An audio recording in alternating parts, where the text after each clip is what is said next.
Luc Ferry, le philosophe français, dans le livre Qu'est-ce que l'homme, qu'il a coécrit avec le biologiste Jean-Didier Vincent, critique une conception de l'éthique qu'on appelle l'éthique évolutionniste.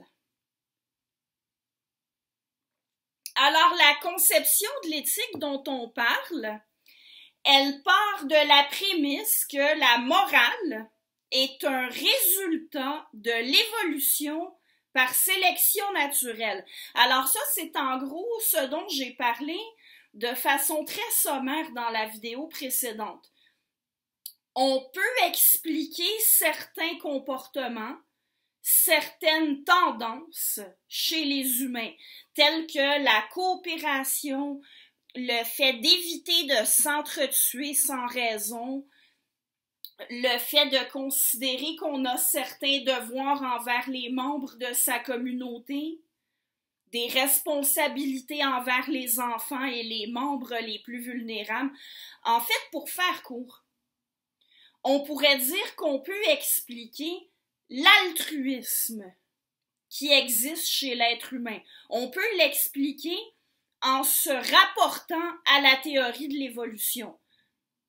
Si on n'avait pas été altruiste, notre espèce aurait disparu. Maintenant, qu'on puisse expliquer des comportements humains en se rapportant au cadre de la théorie de l'évolution, c'est certainement juste et Ferry ne le conteste pas. Le défaut de l'éthique évolutionniste, cependant, c'est qu'elle fait comme si ses explications étaient en même temps des justifications. Or, ce n'est pas parce qu'on est capable d'expliquer un comportement que du même coup il est justifié. Ce n'est pas parce qu'une façon d'agir est naturelle qu'elle est morale.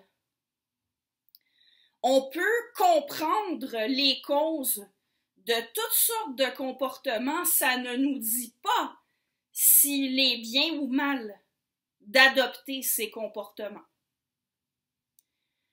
Alors, pour ce qui est de l'altruisme, c'est à noter que on peut l'expliquer biologiquement et on le considère aussi comme une attitude morale. En éthique, l'altruisme est présenté comme quelque chose de bien. On fait de l'altruisme une norme, pour le formuler autrement.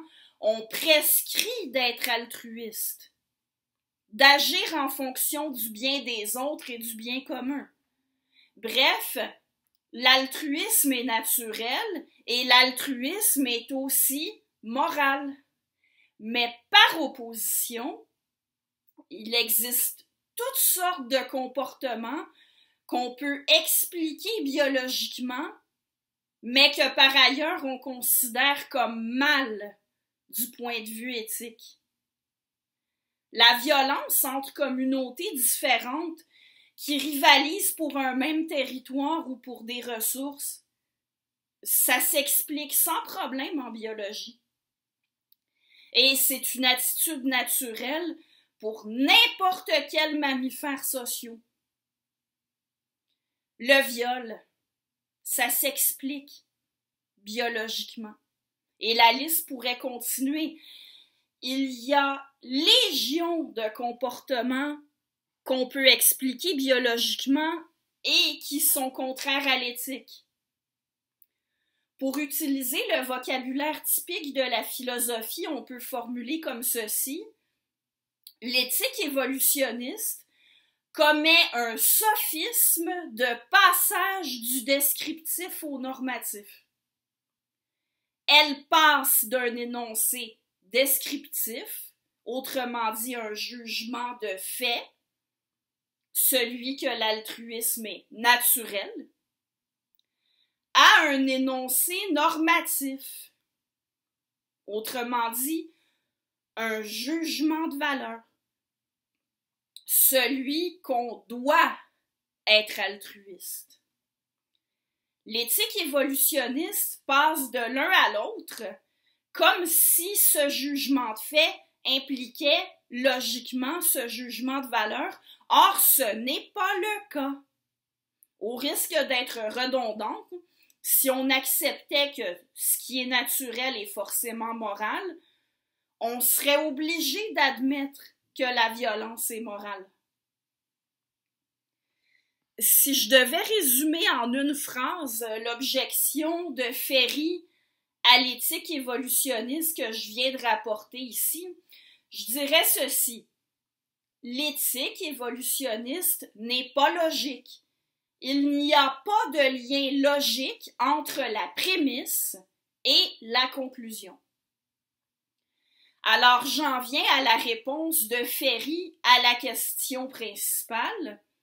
Selon Ferry, l'éthique ne peut pas être une science.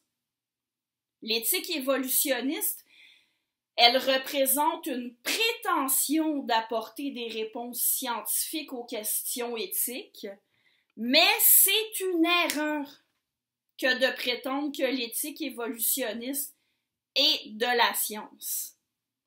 Et dans la prochaine capsule, la suite de l'argumentation de Ferry à ce sujet-là.